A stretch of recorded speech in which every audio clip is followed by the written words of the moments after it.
துயரம் சில நேரங்களில் ஒரு நிழலாக மட்டும் வராது, ஒரு உயிராய் வந்து நம் மார்பில் குடியேறிவிடும். சிரிக்க முயன்றாலும் அது நம்மை உள்ளே இருந்து இழுத்து தாழ்த்தும்.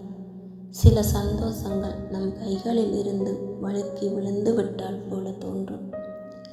வார்த்தைகள் எல்லாம் கலங்கி போன கடலலை போல எங்கே தொடங்குகிறது எங்கே முடிகிறது என்பதெல்லாம் புரியாத ஒரு சத்தம். நீ ஒன்றுமில்லை என்று சொல்வோர் இருக்கிறார்கள்.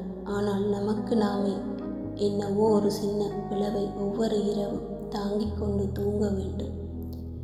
அழுகையை மறைக்க தலையை திருப்பினாலும் இதயம் மட்டும் அதே காயத்தை திரும்ப திரும்ப கையில் பிடித்து பார்த்து கொண்டே இருக்கும். ஆனால் சில வழிகள் கடந்து போகவில்லை என்பது உண்மை. ஆனால் அவை நம்மை நின்றுவிடச் செய்யவும் முடியாது. ஒரு நாள் அந்த காயத்தின் மீது கூட ஒரு மலர் மலரும். அப்போதுதான் தெரிய வரும், இந்த துயரமே என்னை வலிமை என்பதற்கான அகராதி படிக்க